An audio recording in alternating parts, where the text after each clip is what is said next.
કેમ છો વિદ્યાર્થી મિત્રો? ધોરણ 11 સાયન્સ ની શરૂઆત થઈ ગઈ છે ત્યારે આપણે સૌથી અગત્યના ચેપ્ટર એવા ચેપ્ટર 2 થી શરૂઆત કરવા જઈ રહ્યા છીએ. બરાબર? ચેપ્ટર નંબર 2 એકમ અને માપન. આગળ આપણે એકાદ વાર ચર્ચા કરી છે કે આપણી આસપાસ અસંખ્ય નાની નાની ઘટનાઓ બનતી રહી છે. એ ઘટનાઓના વર્ણન માટે આપણે કેટલાક પાયાના ખ્યાલોનો ઉપયોગ કરતા રહીએ છીએ. આ પાયાના ખ્યાલોને આપણે ભૌતિકશાસ્ત્રની ભાષામાં કહીએ છીએ ભૌતિક રાશિ. બરાબર? કોઈ પણ ઘટનાની ભૌતિક સમજૂતી મેળવવા માટે કેટલીક અગત્યની પાયાની રાશિઓ જરૂરી છે, જેને આપણે ભૌતિક રાશિ તરીકે ઓળખીશું. ભૌતિક રાશિ. રાશિને આપણે શોર્ટમાં યાદ રાખીશું પાયાનો ખ્યાલ. હવે ભૌતિક રાશિઓના બે પ્રકાર છે, મૂળભૂત ભૌતિક રાશિ અને સહદિત ભૌતિક રાશિ. ત્રીજી રાશિ છે પૂરક ભૌતિક રાશિ. પહેલા આપણે મૂળભૂત ભૌતિક રાશિ સમજીશું. મૂળભૂત ભૌતિક રાશિ, સહદિત ભૌતિક રાશિ. આ ત્રણે વસ્તુનો ડિફરન્સ ક્લિયર કરું છું તમારી આગળ. અને પૂરક ભૌતિક રાશિ.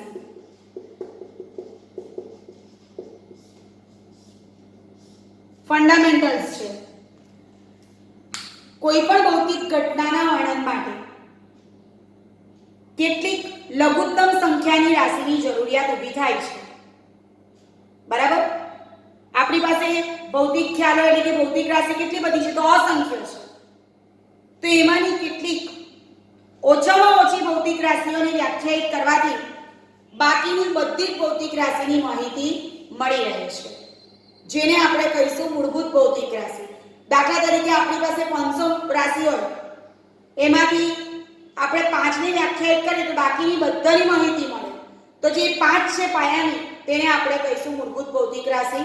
ફરીથી રિપીટ કરું છું, કોઈ બનતી ઘટનાના વર્ણન માટે ઘણા બધા ખ્યાલોની જરૂર પડે છે. આમાંની ઓછામાં ઓછી જે રાશિઓ એકબીજાથી સ્વતંત્ર હોય, એટલે જેની મદદથી આપણને બીજી મળી શકે તેવી હોય, તે પાયાની રાશિ એટલે કે મૂળભૂત ભૌતિક રાશિ. ફરીથી, વ્યવહારમાં જોવા મળતી અનેક ભૌતિક રાશિઓ પૈકીની કેટલીક પાયાની ભૌતિક રાશિઓની સમજ મેળવવાથી બાકીની ઘણી બધી ભૌતિક રાશિઓની સમજ આપોઆપ મળી રહે છે.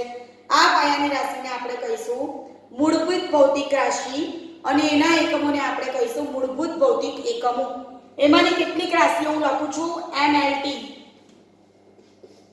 દ્રવ્યમાન એટલે કે માસ. બીજું લંબાઈ એટલે કે લેન્થ. અને ત્રીજું સમય એટલે કે ટાઈમ.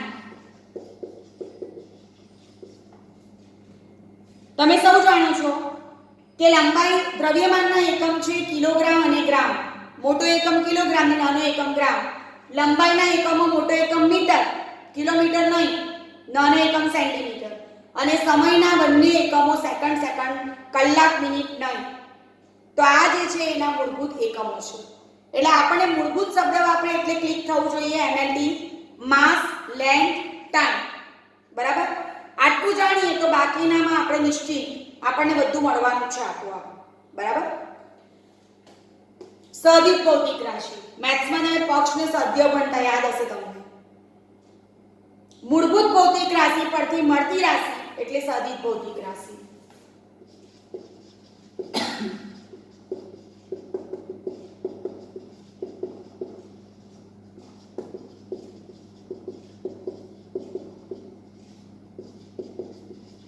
એટલે કે સહદિત. એક સિમ્પલ એક્ઝામ્પલ આપું છું. ઝડપ બરાબર અંતર ભાગ્યા સમય. ઝડપ બરાબર d for distance upon time, d/t. ઝડપ પોતે મૂળભૂત પરથી મળશે. કેવી રીતના? અંતર એટલે કે લેન્થ એટલે કે ડિસ્ટન્સ એ મૂળભૂત છે. t for time એ મૂળભૂત છે. આ બંને મૂળભૂત છે, એના પરથી મળે છે ઝડપ, એટલે એ સહદિત છે. v is equal to d by t, distance છેદમાં ટાઈમ. d for ડિસ્ટન્સ લંબાઈ એટલે મૂળભૂત, t for ટાઈમ સમય એટલે મૂળભૂત. બે મૂળભૂત પરથી ઝડપ મળે છે કે વેગ મળે છે, એટલા માટે એ સદિશ છે. ટૂંકમાં સદિશ મેળવવા માટે આપણે મૂળભૂતનો ઉપયોગ કરવો પડશે. બીજું એક એક્ઝામ્પલ આપું છું. પ્રવેગ. પ્રવેગ બરાબર વેગનો ફેરફાર છેદમાં સમય. મેં ખાલી v લખ્યું છે ખાલી સૂત્રની તારવણી માટે. હવે જોજો, શું વેગ એ મૂળભૂત છે? નથી, એ તો સદિશ છે. પણ સમય એ મૂળભૂત છે, એટલે આ મૂળભૂત છે મેં ટીક કર્યું. અને આપણે મૂળભૂતમાં ફેરવવું પડશે, તો હું વેગની જગ્યાએ મૂકું છું અંતર ભાગ્યા સમય. એટલે a બરાબર v ની જગ્યાએ મૂકવાનું d ના છેદમાં t છેદમાં t. એટલે આ થઈ ગયું d ના છેદમાં t સ્ક્વેર. હવે વાંચો, અંતર મૂળભૂત છે, સમયનો વર્ગ મૂળભૂત છે. એનો અર્થ કે હવે આપણને સદિશ એવી પ્રવેગ રાશિ મળી ગઈ. પ્રવેગ બરાબર વેગનો ફેરફાર છેદમાં સમય મૂળભૂત પણ વેગ મૂળભૂત નથી, એટલે આપણે વેગની જગ્યાએ મૂક્યું d by t, એટલે થઈ ગયું a is equal to d by t square. મૂળભૂત અને મૂળભૂત એટલે પ્રવેગ આપણને મળી ગયો. ક્લિયર બધાને? આ પ્રવેગ મળી ગયો. ટૂંકમાં જે મૂળભૂત પરથી મળશે તે સદિશ છે. હવે તો આપણે ઘણા બધા ઉદાહરણ ચેપ્ટર પતશે ત્યાં સુધીમાં જોઈશું. હવે જોઈએ પૂરક ભૌતિક રાશિ. જે મૂળભૂત પણ નથી અને સદિશ પણ નથી, તેને આપણે કહીશું પૂરક ભૌતિક રાશિ. દાખલા તરીકે સમતલ કોણ અને ઘન કોણ.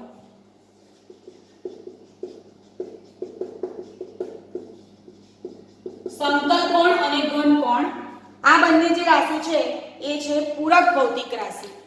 બરાબર છે? જેના એકમ પણ આપણે જોવાના જ છે. એ આગળ આવે છે ત્યારે આપણે જોઈશું. સમતલ કોણનો એકમ છે રેડિયન અને ઘન કોણનો એકમ છે સ્ટીરેડિયન. સમીકરણ પણ આપણા કોર્સમાં છે, એ આપણે પાછળ જતા જોવાના છે. પછી આપણે જુદી જુદી એકમ પદ્ધતિઓની થોડીક વાત કરીએ.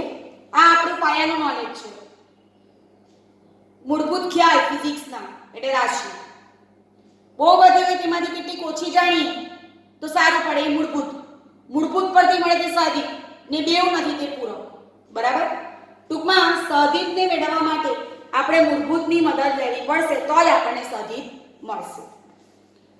હવે જોઈએ કેટલીક એકમ પદ્ધતિઓ.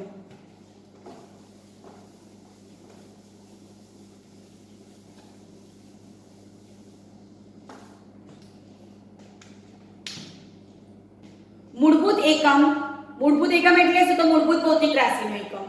અને સદિશ એકમ એટલે સદિશ ભૌતિક રાશિનો એકમ.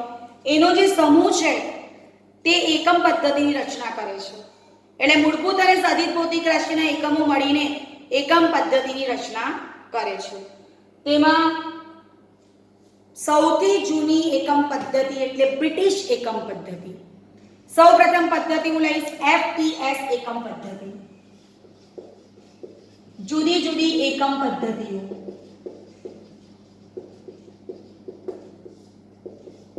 FPS એકમ પદ્ધતિ. પછી MKS એકમ પદ્ધતિ. પછી CGS એકમ પદ્ધતિ. પછી MKSA એકમ પદ્ધતિ અને છેલ્લે SI એકમ પદ્ધતિ. આ બધી પદ્ધતિ આપણે યાદ રાખીશું. હવે આ બધાને એકમ લખું છું. F for foot, P for pound અને S for second. ફૂટ એટલે લંબાઈનો એકમ, લંબાઈ એટલે લેન્થ. પાઉન્ડ એટલે વજનનો એકમ, દ્રવ્યમાન એટલે m. અને સેકન્ડ એટલે સમયનો એકમ. ટૂંકમાં આ બધા એકમો લંબાઈના છે, વચ્ચે દળ છે અને આ બાજુ શું છે? સમય છે. લંબાઈનો એકમ m સાથે metre, kilogram, second. Metre, kilogram, second. એક પ્રમાણે લંબાઈનો નાનો એકમ સેન્ટીમીટર, દ્રવ્યમાનનો gram, second. Centimetre gram second. હવે આને આપણે બનાવીએ તો જો અડધું તો આના જેવું જ છે, મીટર કિલોગ્રામ સેકન્ડ અને એ ફોર એમ્પિયર જે વિદ્યુત પ્રવાહ સૂચવે છે. Metre kilogram second ampere. તમે સૌ જાણો છો એમ્પિયર એ વિદ્યુત પ્રવાહનો એકમ છે. ધોરણ 10 માં આવી ગયું છે. I q/t.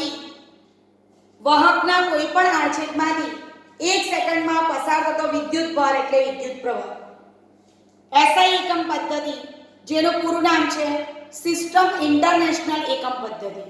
સિસ્ટમ ઇન્ટરનેશનલ એકમ પદ્ધતિ જે અત્યારે લેટેસ્ટ છે અને એને સીધો સંબંધ આની સાથે છે. જે એકમો MKS એટલે કે મોટી એકમ પદ્ધતિના છે તે જ એકમોને આપણે SI એકમ પદ્ધતિમાં ઉપયોગમાં લઈશું. સિસ્ટમ ઇન્ટરનેશનલ એકમ પદ્ધતિ ધ્યાન રાખજો, બરાબર છે, જેને આપણે સિસ્ટમ પણ કહીએ છીએ. સિસ્ટમ ઇન્ટરનેશનલ એકમ પદ્ધતિ આંતરરાષ્ટ્રીય સ્તરે સ્વીકારાયેલી એકમ પદ્ધતિ છે. તેની કુલ 7 ભૌતિક રાશિ છે અને આ વૈજ્ઞાનિક, ટેકનિકલ, ઔદ્યોગિક, વ્યાપાર ક્ષેત્રે, વૈજ્ઞાનિક, ટેકનિકલ, ઔદ્યોગિક ક્ષેત્રે, વ્યાપાર ક્ષેત્રે અને આંતરરાષ્ટ્રીય સ્તરે બહોળા પ્રમાણમાં વપરાતી પદ્ધતિ છે. એટલે અત્યારે કોઈનો વ્યાપ હોય પદ્ધતિમાં તો આપણે એમ કહી શકીએ કે SI એકમ પદ્ધતિનો વ્યાપ છે. SI એકમ પદ્ધતિમાં દશક પદ્ધતિનો ઉપયોગ થાય છે અને એટલા માટે એ ખૂબ જ સરળ પડે છે તેનો ઉપયોગ થાય છે. હવે આપણે જે SI એકમ પદ્ધતિ છે એની 7 ભૌતિક રાશિ જોઈએ, એના ભૌતિક એકમો જોઈએ અને એની સંજ્ઞા જોઈએ. વિદ્યાર્થી મિત્રો, એકમ સંજ્ઞા આપણા કોર્સમાં છે પણ વ્યાખ્યા આપણા કોર્સમાં નથી, પણ એ આપેલી એટલા માટે છે કે તમને એની સમજ, તમને જાણ થાય એની, એટલા પૂરતી તમને આપી છે. તો આપણે SI એકમ પદ્ધતિની કેટલીક રાશિઓ જોઈશું. સિસ્ટમ ઇન્ટરનેશનલ એકમ પદ્ધતિ બહોળા પ્રમાણમાં વપરાતી પદ્ધતિ છે.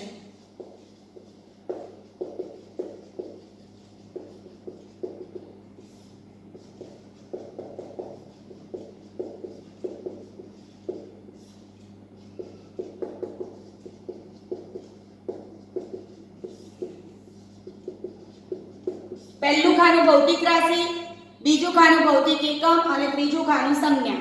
બરાબર. સૌથી પહેલા આપણે લઈશું લંબાઈ. જો તમે MLT ના ક્રમમાં રાખો તો પણ સરળ છે. MLT માસ લેન્થ ટાઈમ. દ્રવ્યમાન, લંબાઈ, સમય, વિદ્યુત પ્રવાહ. વિદ્યુત પ્રવાહની સંજ્ઞા I છે, ધ્યાન રાખજો. થર્મોડાયનેમિક તાપમાન,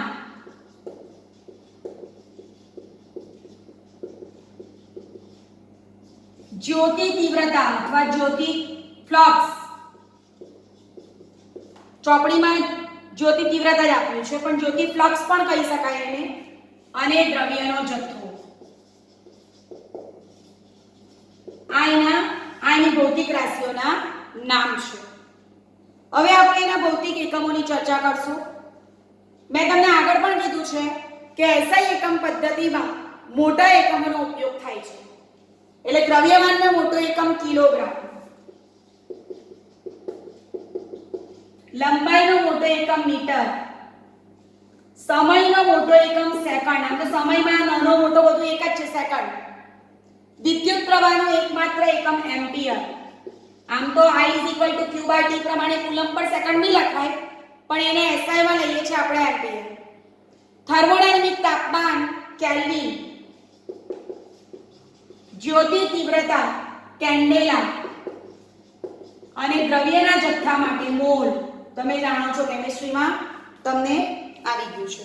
જોઈએ આપણે સૌથી પહેલા કિલોગ્રામ. SI એકમ પદ્ધતિને ઉપયોગમાં લેવી હોય તો આ તમામ એકમોને સંજ્ઞા સ્વરૂપે રજૂ કરવા જોઈએ.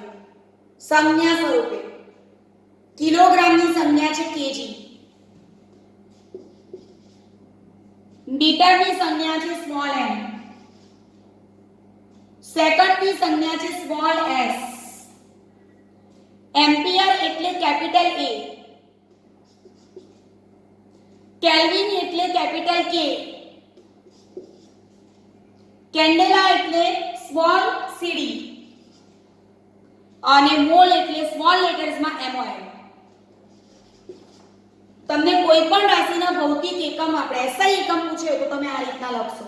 કિલોગ્રામ એટલે kg, મીટર એટલે સ્મોલ m, સેકન્ડ એટલે s, એમ્પિયર એટલે કેપિટલ A, કેલ્વિન એટલે કેપિટલ K, કેન્ડેલા એટલે સ્મોલ લેટર્સમાં cd અને મોલ એટલે સ્મોલ લેટર્સમાં mol. હવે બરાબર ધ્યાન આપજો. હવે હું જે સમજાવું છું તે આપણા કોર્સમાં રહ્યું નથી પણ આપણા માટે ખૂબ જ અગત્યનું છે કે SI એકમ પદ્ધતિનો ઉપયોગ કરતી વખતે કઈ બાબતોની કાળજી રાખવી. ગમે તેમ નહીં વપરાય, એમ થોડી આપણે કાળજી રાખીને કામ લેવું પડે. કોઈ પણ ભૌતિક રાશિના એકમને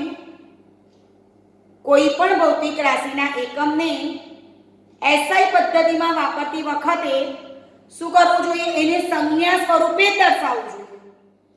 કોઈ પણ ભૌતિક રાશિના એકમને SI પદ્ધતિમાં વાપરતી વખતે એને સંજ્ઞા મુજબ જ દર્શાવવું જોઈએ. દાખલા તરીકે કિલોગ્રામના SI એકમને kg લખાય. કિલોગ્રામના SI એકમ નીચેનામાંથી કયો છે? તો તમને ઓપ્શનમાં કિલોગ્રામ એવું લખેલું પણ આપેલું છે, kg બી આપેલું, તો kg ની પસંદગી કરવી. કોઈ પણ ભૌતિક રાશિના એકમને તેની સંજ્ઞા મુજબ જ દર્શાવવો જોઈએ. આ પહેલો નિયમ. આ આપણને કોઈ પૂછવાનું નથી પણ આપણને ખબર હોવી જોઈએ.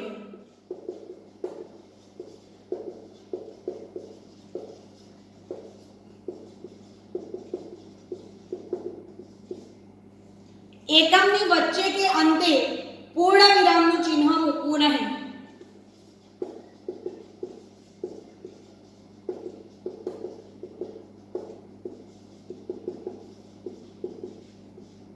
નું ચિહ્ન મૂકવું નહીં. એક એક્ઝામ્પલ આપું છું. કિલોગ્રામ લખવું હોય તો આપણે ટેવાઈ ગયા છે આવું લખવા માટે, k.g કે kg ડોટ, આવું કોઈ દાડો નહીં લખાય. એકમની વચ્ચે બી પૂર્ણ વિરામ નહીં મુકાય ને એકમની અંતે બી પૂર્ણ વિરામ નહીં મુકાય. એકમની વચ્ચે કે અંતે પૂર્ણ વિરામ મૂકવું નહીં. ત્રીજું, એકમને બહુવચનમાં વાપરતી વખતે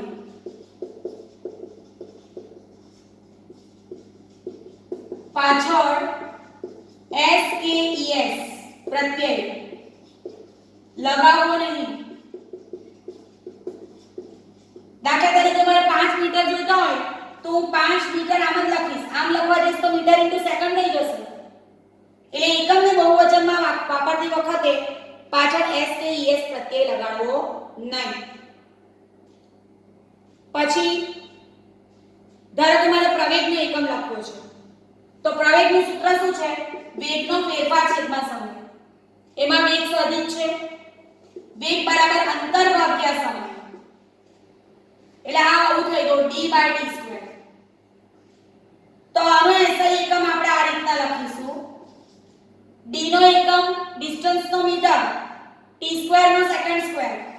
એટલે આ રીતના અથવા તો આ રીતના લખીશું. આ પણ એક નિયમ છે. અને છેલ્લો નિયમ છે, જો કોઈ એકમ વૈજ્ઞાનિકના નામે હોય, દાખલા તરીકે બળનો એકમ છે ન્યૂટન, અહીંયા લખું છું. બળનો એકમ ન્યૂટન છે તો એને SI માં વાપરવો હોય તો ખાલી એના નામનો પહેલો અક્ષર કેપિટલમાં લખો અથવા તો એનું આખું નામ સ્મોલ લેટર્સમાં. એટલે આ રીતે જુઓ. જો કોઈ એકમ વૈજ્ઞાનિકના નામે હોય તો એને દર્શાવવાની રીત કઈ? કાં તો એના નામનો પ્રથમ અક્ષર કેપિટલ લખો અથવા તો પછી એનું આખું નામ સ્મોલ લેટર્સમાં લખો. આ એનો નિયમ છે. જૂલ કાર્યનો એકમ છે તો કાં તો એનો SI એકમ આવો લખો અથવા તો સ્મોલ લેટર્સમાં GOULE લખો. આ પણ એનો નિયમ છે. એટલે નિયમ ફટાફટ બોલી જાઉં છું. એકમને તેની સંજ્ઞા મુજબ જ દર્શાવવું જોઈએ. એકમની વચ્ચે કે અંતે પૂર્ણ વિરામ મૂકવું નહીં. દાખલા તરીકે દળના એકમ એસઆઈ એકમને કેજી લખવું, કે ડોટ જી કે કેજી ડોટ લખવું નહીં. એકમને બહુવચનમાં વાપરતી વખતે તેની પાછળ એસ કે એસ પ્રત્યય લગાડવો નહીં. દાખલા તરીકે અનેક મીટર દર્શાવવા માટે માત્ર એમ જ લખાય, એમ ઇન્ટુ એસ લખી શકાય નહીં. ત્યાર પછી પ્રવેગનો એકમ ms -2 ms(-2) અથવા m/s² લખાય, m/s/s લખી શકાય નહીં. આ લખો અથવા આ લખો. અને છેલ્લું, જો કોઈ એકમ વૈજ્ઞાનિકના નામે હોય તો એના નામનો પ્રથમ અક્ષર કેપિટલમાં લખો અથવા તો પછી શું કરવાનું, એનું પૂરું નામ સ્મોલ લેટર્સમાં લખો. વિદ્યાર્થી મિત્રો, આટલા નિયમનો ઉપયોગ કરીશું ને તો આપણે એસઆઈ એકમ વાપરવામાં એકદમ એક્સપર્ટ થઈ જઈશું. હવે જોઈએ આપણે પૂરક ભૌતિક રાશિ. આજે આપણે રાશિ કમ્પ્લીટ કરીશું.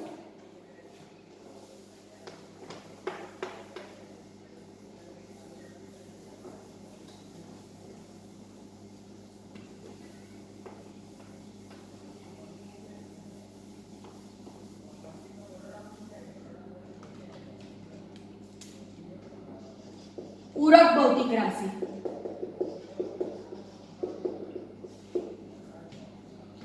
એસઆઈ એકમ પદ્ધતિની બે પૂરક રાશિ છે. સોરી, આપણી જે પદ્ધતિ છે એસઆઈ એકમ પદ્ધતિ, એમાં સમાવિષ્ટ બે રાશિ સમતલ કોણ અને ઘનકોણ, જેમાં અત્યારે હું તમને સમજાવું છું સમતલ કોણ નામની રાશિ. થીટા, ડી થીટા આ એની સંજ્ઞા છે. હવે એને હું કંઈક આ રીતે દોરીશ. આ ડી થીટા, આ એનું ત્રિજ્યા, બરાબર. આ અને આ ડીએસ, ડી સરફેસ, જેને આપણે લઈશું. એટલે કે મેથ્સની ભાષામાં કહીએ તો આ ચાપ છે, એટલે હું અહીંયા કૌંસમાં ચાપ લખું છું, બરાબર. રેડિયનમાં ખૂણો બરાબર ચાપ છેદમાં ત્રિજ્યા. રેડિયનમાં ખૂણો કયો દેખાય છે? ડી થીટા બરાબર ચાપ એટલે કે ડીએસ અને ત્રિજ્યા એટલે કે આર, બરાબર. ત્રિજ્યા જેટલી લંબાઈના ચાપ વડે, ત્રિજ્યા જેટલી લંબાઈના પરિઘ પરના ચાપ વડે, ત્રિજ્યા જેટલી લંબાઈના પરિઘ પરના ચાપ વડે કેન્દ્ર સાથે આંતરેલો ખૂણો એટલે સમતલ કોણ. ફરીથી, ત્રિજ્યા જેટલી લંબાઈના પરિઘ, ત્રિજ્યા જેટલી લંબાઈના પરિઘ પરના ચાપે, પરિઘ પરનો ચાપ છે, પરિઘ એટલે તમને ખબર છે, ત્રિજ્યા જેટલી લંબાઈના પરિઘ પરના ચાપ વડે કેન્દ્ર સાથે આંતરેલો ખૂણો એટલે કે સમતલ કોણ, જેને આપણે ડી થીટા તરીકે ઓળખીએ છીએ, એનો એકમ છે રેડિયન. હવે બીજી વ્યાખ્યા ધ્યાન આપજો. ત્રિજ્યા જેટલી લંબાઈના પરિઘ પરના ચાપ વડે, એટલે પરિઘ એ ત્રિજ્યા જેટલી લંબાઈ ધરાવે છે એમ કહે છે. ત્રિજ્યા જેટલી લંબાઈના પરિઘ પરના ચાપે કેન્દ્ર સાથે આંતરેલો કોણ એટલે 1 રેડિયન, બરાબર. તમે જુઓ, રેડિયન ઇઝ ઇક્વલ ટુ ચાપ છેદમાં ત્રિજ્યા. MLT માસ લેન્થ ટાઈમ, ત્રણમાંથી ચાપ કયા એકમમાં મપાય? તો લંબાઈમાં. ત્રિજ્યા કયા એકમમાં મપાય? લંબાઈમાં. આપણને એક એક ઘર l⁻1 - 1 એટલે l⁻0. એટલે આપણું જે રેડિયન છે ને, એટલે કે સમતલ કોણ છે ને, સમતલ કોણનો એકમ તો રેડિયન છે, પણ પારિમાણિક સૂત્ર એનું થશે m0 l0 t0, જે આપણે પાછળથી જોવાના જ છે. બીજી વસ્તુ કે 1 ડિગ્રી બરાબર π/180 રેડિયન. આ યાદ રાખજો વિદ્યાર્થી મિત્રો. 1 degree is equal to π/180 radian. એટલે 1 radian is equal to 180/π degree. 1 radian is equal to 180/π degree. ધ્યાન રાખજો, આ બંને વસ્તુ ઓબ્જેક્ટિવ માટે આપણા માટે અગત્યની બને છે. હવે જોઈએ ઘનકોણ.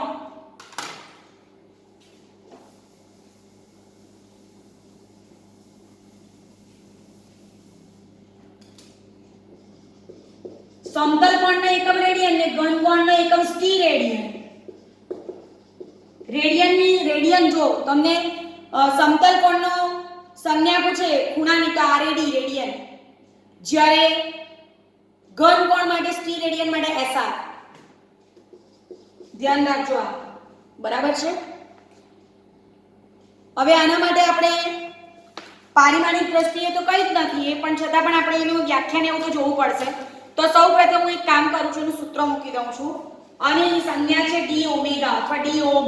તમે જે વાંચતા હોય સંજ્ઞા તે પ્રમાણે પહેલા આટલું જ યાદ રાખવું, dA/r². તમે સૌ જાણો છો ક્ષેત્રફળ હોય ચોરસનું તો લંબાઈનો વર્ગ, અને લંબચોરસનું હોય તો લંબાઈ ગુણ્યા પહોળાઈ. ટૂંકમાં બેનું લંબાઈ જ છે, લંબાઈના પરિમાણ છે ને એટલે L2. ત્રિજ્યાનો વર્ગ એટલે પણ L2. એટલે આ પણ પારિમાણિક દ્રષ્ટિએ m0 l0 t0 પારિમાણિક સૂત્ર ધરાવે, એટલે કે પરિમાણ રહિત છે. પણ આનો એકમ તમે જોઈ શકો છો, ઘનકોણનો એકમ છે સ્ટી રેડિયન, સંજ્ઞા છે એની છે SR. હવે આપણે એની ફિગર જોઈએ.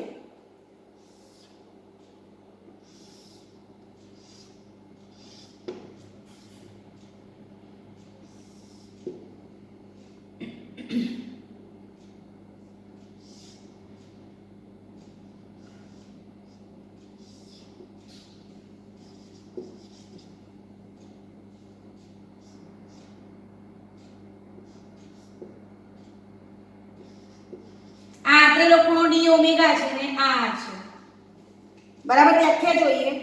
ગોળા પરના પૃષ્ઠના ક્ષેત્રફળ dA, ગોળા પરના પૃષ્ઠના ક્ષેત્રફળ dA, આ જે dA છે પૃષ્ઠનું ક્ષેત્રફળ, એને કેન્દ્ર સાથે આંતરેલો ખૂણો એટલે ઘનકોણ. ફરીથી, ગોળા પરના પૃષ્ઠના ક્ષેત્રફળ dA વડે કેન્દ્ર O સાથે આંતરેલો ખૂણો એટલે શું? ઘનકોણ. અથવા તો પછી ગોળા પરના પૃષ્ઠના ક્ષેત્રફળ dA અને ત્રિજ્યાના વર્ગનો ગુણોત્તર એટલે ઘનકોણ. બરાબર. આના વડે આંતરેલો જે ખૂણો હતો તે d ઓમ છે, d ઓમેગા છે. ધ્યાન રાખજો. હવે મહત્તમ ઘનકોણ કેટલો કોઈ પૂછે તો આપણને ખબર હોવી જોઈએ કે 4 પાઈ થશે. 4 પાઈ જેટલી કિંમત થશે. બરાબર. સ્ટી રેડિયનની વ્યાખ્યા જોઈએ. 1 મીટર ત્રિજ્યાવાળા પાટિયું ત્યાં છે પાટિયું પેલા 1 મીટર ત્રિજ્યાવાળા ગોળાની સપાટી પરના 1 મીટર સ્ક્વેર ક્ષેત્રફળ વડે કેન્દ્ર સાથે આંતરેલો કોણ એટલે શું? ઘનકોણ. સંજ્ઞા છે એની SR. કોઈ નોટ શોધે છે? ઉપર પછી જોઈએ. આ બાજુ જો. અહીંયા આવી